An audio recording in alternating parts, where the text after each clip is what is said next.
morning to all of you. Today's my topic is SAARC. South Asian Association for Regional Cooperation was established in Dhaka on December 8, 1985. Good. December 8 is also called the SAARC Day. अच्छा. There were initially 7 member states that were mainly located in South Asia that are Bangladesh, Bhutan, India, Maldives, Nepal, Pakistan and Sri Lanka. In April 2007, at the 14th Summit, New Delhi, Afghanistan became its 8th member. In April 2007. 7. Okay. SAARC head of states are scheduled to meet at annual summits. The last one was organized in Kathmandu in 2014. अच्छा. अब हम इसकी history की बात 2000 का वो था last one. 14. उसके बाद हुई नहीं मीटिंग. हो सर. अच्छा. ओके. ठीक है बेटे.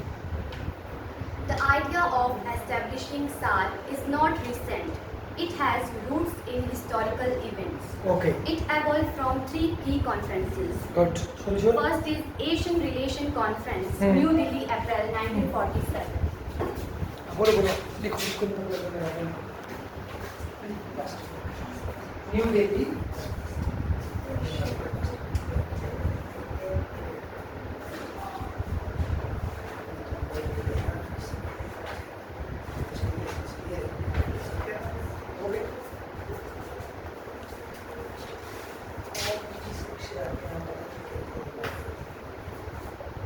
अच्छा. पहली कॉन्फ्रेंस हुई थी Asian relation conference new Delhi 1947.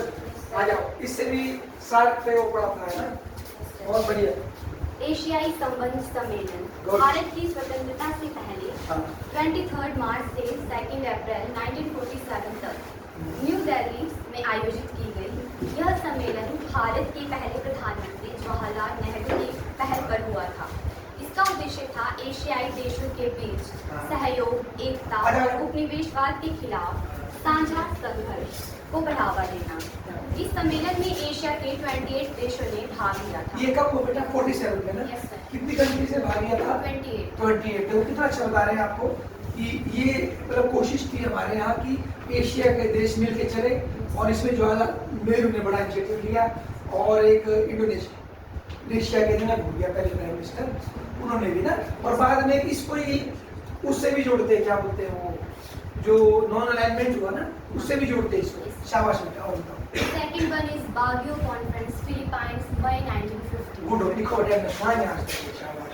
ये नहीं मैंने सुना सेकंड वाला. बागियो कॉन्फ्रेंस.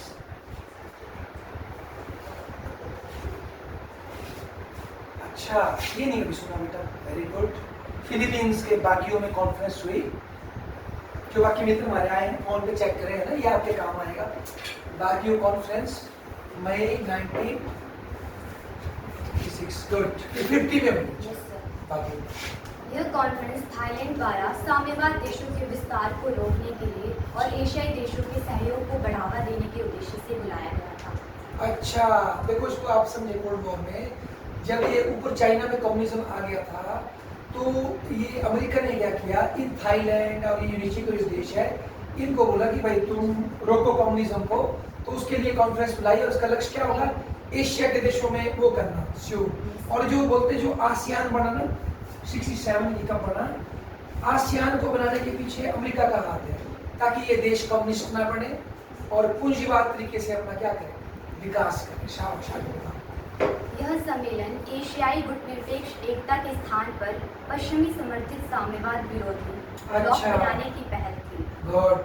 यह सम्मेलन एशियाई संबंध सम्मेलन 1947 की भावना से अलग था, जिसमें उपनिवेशवाद विरोधी और आत्मनिर्भर एशियाई एकता पर बल दिया गया. वो कौन सा था? 57 का लिखो. कौन सा बता रहे हैं आप? कौन सा सर? जिसकी जिक्र किया कि उससे अलग 57 वाला कौन सा होगा? सर गुटनिरपेक्षता का जो सब हुआ था. अच्छा. अच्छा.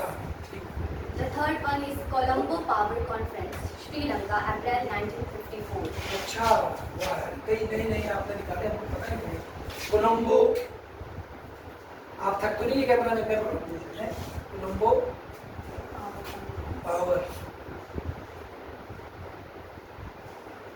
कॉन्फ्रेंस. तो अब ये दो तो मैंने बिल्कुल सुने नहीं आज तक, इतने साल के सुने. अच्छा. Sri Lanka conference, Colombo power conference.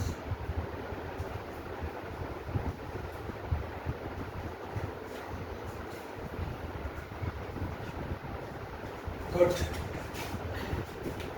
ये जो कॉन्फ्रेंस थी 28 अप्रैल से 2 मई के बीच में 1954 में हुई और इसके जो प्रतिभागी देश थे भारत, पाकिस्तान, बर्मा, इंडोनेशिया और श्रीलंका। गुड।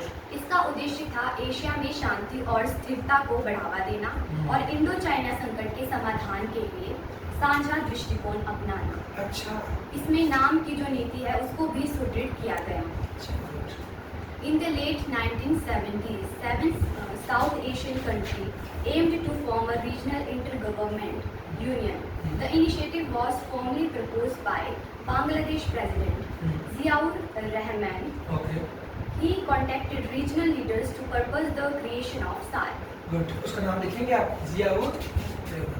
अगर मैं गलत नहीं हूँ तो यही वो बंदा था जिसने कि जो बांग्लादेश का निर्माता था बंदा मुजीबुर रहमान, उसको मार करके ही सत्ता में आया था। आज इनकी वाइफ की पार्टी है वो BNP, Bangladesh National Party, Khalida Zia नाम उसका था, वो उसका संस्थापक है ये। तो इसने बुलाया था ना। और क्या संस्था बनानी थी? बोला इंटर गवर्नमेंटल। लिखो वर्ड लिखो बेटा, हमको ये टर्म क्लियर नहीं होती। इंटर गवर्नमेंटल क्या होती है? Inter governmental association, inter governmental association. Okay. एक होती है ट्रांस गवर्नमेंटल एसोसिएशन, वो क्या होती है? ये शब्द समझने आपने ना, एक इंटर है, एक होती है ट्रांस। लिखो वहाँ ट्रांस गवर्नमेंटल एसोसिएशन, वो क्या हो? ट्रांस गवर्नमेंटल, मतलब इस तरह की शब्दावली है इंटरनेशनल रिलेशन की, उसको समझना आपने? फर्क होता है इन वर्डों का। शाबाश, आगे बोलो। All countries supported the idea except India and Pakistan. India was concerned about the internationalization of bilateral issues. Good. Pakistan feared it was an Indian move to dominate regional trade. वो तो क्या? After diplomatic efforts, India and Pakistan agreed to join at the 1981 Colombo Conference. Good. In August 1983, South Asian leaders adopted the Declaration of South Asia Regional Cooperation, New Delhi. Good. Over the next 2 years, member countries worked towards forming the alliance. रुको बेटा, इसमें कुछ बात बड़ी अच्छी बोली आपने। तो ये पहले बता रहे थे बेटा, इंडिया को क्या खौफ था? इंडिया को खौफ था अगर मैंने सार्क ज्वाइन किया, कोई बात नहीं करता, फिर कोई करवा, सार्क ज्वाइन किया तो सार्क की वजह से क्या होगा? हमारे झगड़े डिस्कस करने पड़ेंगे। जबकि 71 में जो हमारी लड़ाई हुई उसमें क्या किया था हमने? जब 71 में हमने पाकिस्तान को हराया, हमने क्या शर्त लगाई कि इंडिया और पाकिस्तान का संबंध कैसा रहेगा? कश्मीर मुद्दा क्या रहेगा? बाइलैटरल, द्विपक्षीय, हमें किसी की मध्यस्थता की जरूरत नहीं है। तो हमें लगा कि सार्क में गए सारे टॉपिक डिस्कस हो जाएंगे। तो इंडिया का ये खौफ था कि कहीं ऐसा ना हो ये मेरे पड़ोसी विशेष पाकिस्तान हमारे झगड़े को पब्लिक के सामने तमाशा न बना दे, क्योंकि इंडिया स्ट्रॉन्ग एंड चाहता है हमारे झगड़े 1 to 1 सॉल्व हो, तीसरा बंदा ना आए। पाकिस्तान हमेशा ही चाहता है कि इंडिया पाकिस्तान के झगड़े में कोई थर्ड बंदा पहुंचे ताकि ये मुद्दा इंटरनेशनलाइज हो। तो हमारा खौफ ये था, है ना। तो इंडिया थोड़ा सा शुरू में इसके प्रति क्या था? रिलेक्टेंट, है ना। ये आपने बोला बाद में मान गया इंडिया, है ना। आगे चलो, शाबाश। The first SAARC summit was held on 7 to 8 December 1985 in Dhaka, Bangladesh. At the summit, the head of state of government of the 7 founding countries adopted the SAARC Charter, officially establishing the organization. अब जो SAARC की कुछ basic details है sir लिख दो।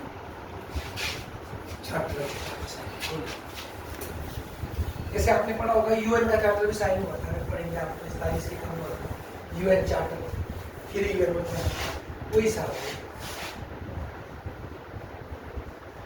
Features.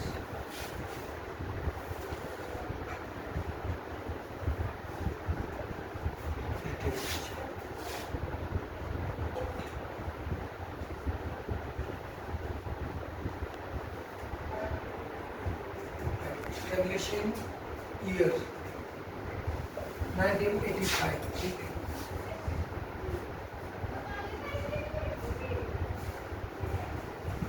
Founding members 7, Bangladesh,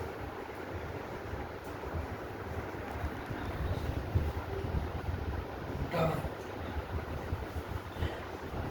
Nepal, India,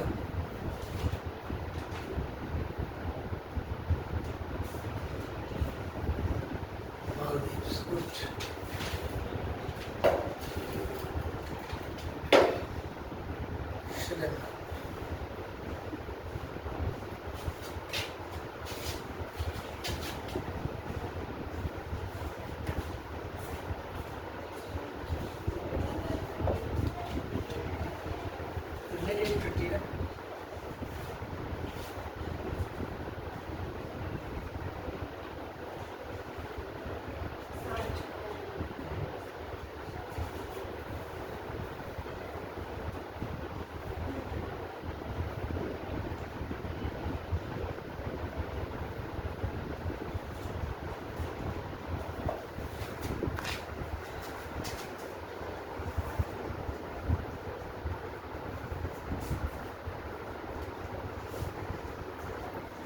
अच्छा, observer status भी दिया इसमें। अच्छा जी। ऑस्ट्रेलिया, चाइना,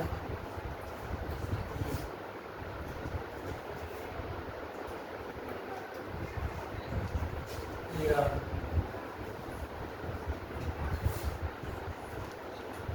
ये जो बच्चों जब आप पढ़ोगे कोई भी संस्था पढ़ोगे उसमें जो बाहर के देश होते हैं उनको दर्जा मिलता है ऑब्जर्वर स्टेटस। जैसे आप पढ़ेंगे एससीओ पढ़ेंगे, शांघाई कोऑपरेटिव ऑर्गेनाइजेशन, या कोई और आसियान पढ़ेंगे, है ना, ईयू पढ़ेंगे, तो उसमें जो पड़ोसी दूर के थोड़े अच्छे होते हैं उनको ये दर्जा मिलता है ऑब्जर्वर स्टेटस।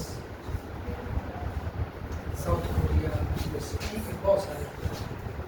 तो इसकी कुछ जो बेसिक डिटेल्स है, जैसे कि establishing year 1985 and founding members are Bangladesh, Bhutan, India, Maldives, Nepal, Pakistan and Sri Lanka. हाँ, रिलेटेड ट्रीटी हुई है साग charter, signed on 8 December, Dhaka, Bangladesh. Cut. Total members है 8, आधुनिक युग में 8 मेंबर्स है, क्योंकि अफगानिस्तान को 2007 में इसमें जोड़ा गया। और आपने बोला वो न्यू दिल्ली में जोड़ा गया। Yes. इसका मतलब भारत शुरू से अफगानिस्तान को जोड़ने के फेवर में है, ठीक है ना? गुड।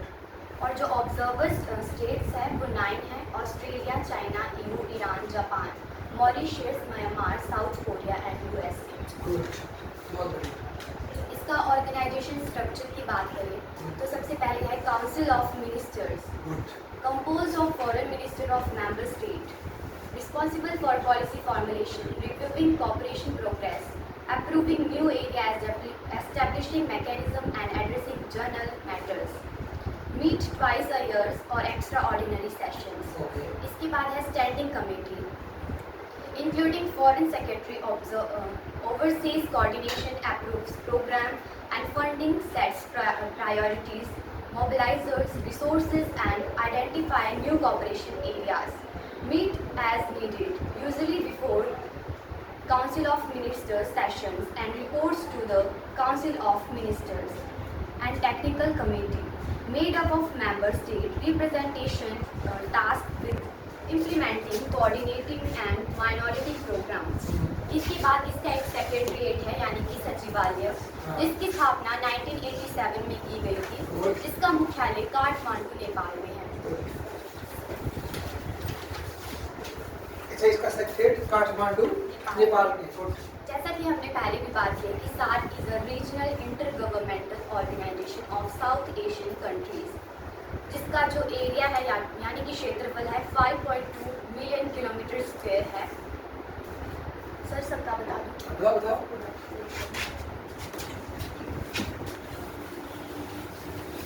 तो आज ये ने हमें मोटा मोटा सार्क के बारे में इन्होंने हमारे को एक बैकग्राउंड रखा है, जो कि हमारे इस इलाके का मेन वो है, मतलब इंटर गवर्नमेंटल ऑर्गेनाइजेशन है।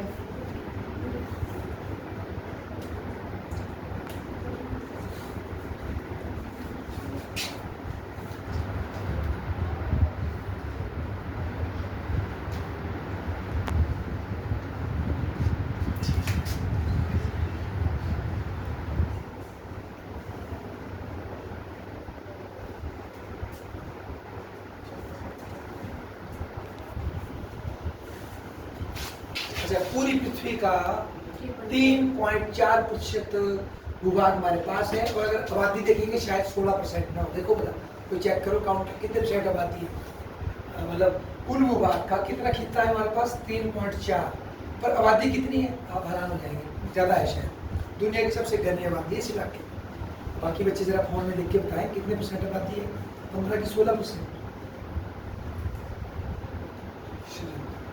बहुत सुंदर है जी।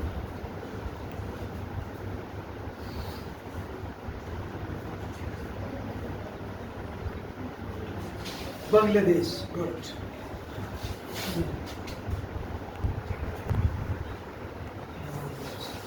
और मैंने कल जब आपके आने का मैंने थोड़ी स्टडी की थोड़ी जैसी, सबसे अमीर है इनमें से मालदीव पर कैपिटा के हिसाब से सबसे अमीर जिसकी प्रॉपर्टी है मालदीव, आबादी कम है और टूरिज्म ज़्यादा है। उसके बाद रैंक करना मेरे ख्याल से उसके बाद आता है या तो इंडिया है या भूटान है शायद, और तीसरे नंबर पे इंडिया है ना। इंडिया ने ओवरटेक कर लिया, बांग्लादेश से भी अमीर है और पाकिस्तान स्लिप हो गया है। शुरू पाकिस्तान रिच था उनसे, आज तो वो बांग्लादेश से भी क्या हो गया, पाकिस्तान पूर हो गया। मतलब आसियान हमारे सार्क में पाकिस्तान एक ऐसी कंट्री है जो इनिशियली काफ़ी आगे थी पर अब वो नीचे नीचे कुछ टाइम से जा रही है।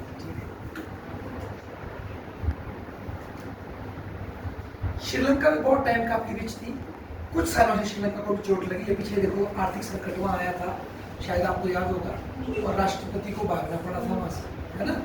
तो उसकी भी कुछ आय गिरी है श्रीलंका में कुछ टाइम पहले से। और बांग्लादेश जो सबसे पहले भूखे नंगे थे, उन्होंने खुद को कुछ सालों से क्या किया, थोड़ा इम्प्रूव किया बांग्लादेश ने, पाकिस्तान से ओवरटेक किया और आबादी भी कम कर दी बांग्लादेश ने अपनी। एक वक्त बांग्लादेश जब अलग हुआ, आबादी ज़्यादा थी इससे, पाकिस्तान से, पर वो लड़कियों को पढ़ाने से, नौकरी कराने से अब वहाँ बच्चों की जो पैदाइश रेट है वो गिर गई है। और पाकिस्तान की हालत इस मामले में सबसे खराब है, सबसे बुरा वहाँ वो है, क्या बोलते हैं उसको, फर्टिलिटी रेशो, बच्चे पैदा पाकिस्तान में।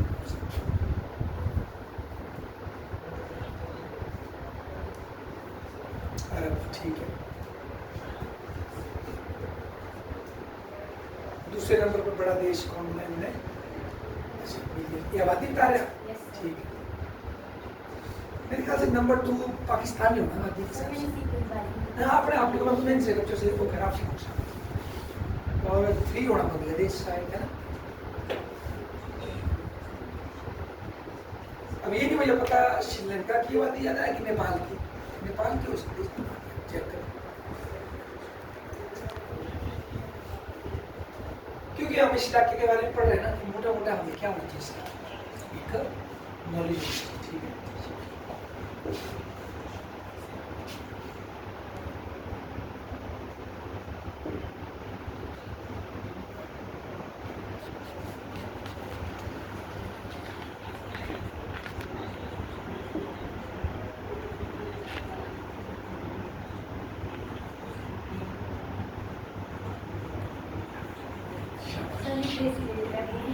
लिख दो बच्चों, ठीक है। पढ़ाई भी पता होनी चाहिए। सबसे ज़्यादा पढ़ा लिखा देश कौन सा है? मैं तो मानता हूँ मालदीव और इथोपिया की आबादी कम है ना, पर आबादी कम है ना, तो इसलिए पढ़ाना आसान है। कौन है? 38%, अच्छा 30.2 अफगानिस्तान। इंडिया 70 पॉइंट कुछ बता रहे, ठीक है। पाकिस्तान वही यार 58 पॉइंट कुछ, तो बुरी हालत है, आबादी कम है पाकिस्तान। भूटान की कितनी? 68। अगर किसी आंकड़े जो मैडम दे रहे हैं बहुत ही वेरिएशन तो बता सकते हैं आप, है ना, थोड़ा बहुत चलो 2-4% हो सकता है, मान लो किसी ने ज़्यादा गड़बड़ कर दी तो आप बता सकते हैं, ताकि ये भी सीखे हम भी सीखें। नेपाल की 71 हो रहे, श्रीलंका की ज़्यादा होने का, और देखो 92, श्रीलंका की 96, बांग्लादेश 76, बांग्लादेश की भी थोड़ी कम है पर फिर भी, और मालदीव 98%, मालदीव में लोग पढ़े लिखे। ठीक है, ये देखो आपको एक मोटा मोटा देशों की आबादी, उनका पैरामीटर उन्होंने बताया बहुत ही। अब हम बात करेंगे कि साथ की असफलताओं के क्या कारण हैं। ठीक है, शाबाश। तो नंबर 1 इस भारत पाक के मध्य तनाव।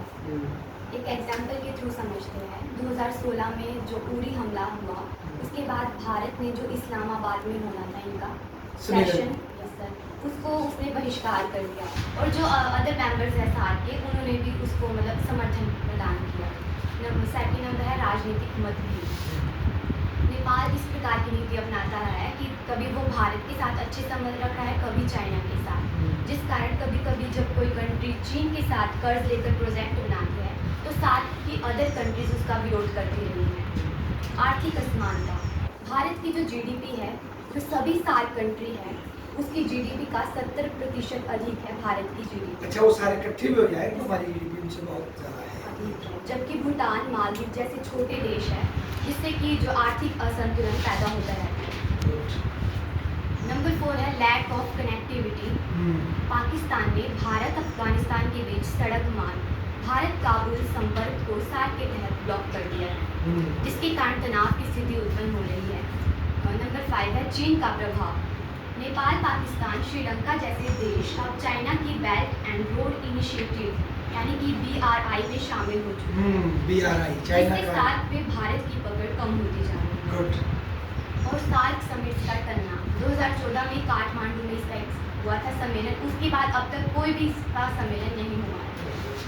अतः भारत जो है बिम्स्टेक में इसलिए शामिल हुआ क्योंकि सार्क पाकिस्तान की वजह से निष्क्रिय हो चुका था, और बिम्स्टेक एक सक्रिय व समान सोच वाले देशों का समूह है। यह भारत को दक्षिण पूर्व एशिया से जोड़ता है और भारत की एक्ट ईस्ट पॉलिसी को आगे बढ़ाने में भी हेल्प करता है। अब बिम्स्टेक क्या है? बिम्स्टेक है Bay of Bengal Initiative for Multi Sectoral Technical and Economical Cooperation, जिसमें 7 मेंबर्स हैं: बांग्लादेश, भारत, म्यांमार, श्रीलंका, थाईलैंड, नेपाल और भूटान। इसकी स्थापना 6 जून 1997 को की गई थी। और इसे शुरुआत में कहा जाता था Bangladesh, India, Sri Lanka, Thailand economic cooperation, परंतु जब इसमें सदस्यों की संख्या बढ़ती गई तो इसके नाम में भी परिवर्तन आता गया। अब भारत को बिम्स्टेक से क्या क्या लाभ प्राप्त हुए हैं? नंबर 1 है पूर्वोत्तर भारत का विकास। नंबर 2 है सागरमाला और एक्ट ईस्ट नीति को बढ़ावा। सागर का अर्थ है security and growth for all in the region. सामरिक सुरक्षा और लाभ बढ़ा है, और कनेक्टिविटी है वो उसमें भी प्रोत्साहन बढ़ा है, जैसे India, Myanmar, Thailand trilateral highway and Kaladan multi modal transit project. शाबाश, ताली। ठीक है।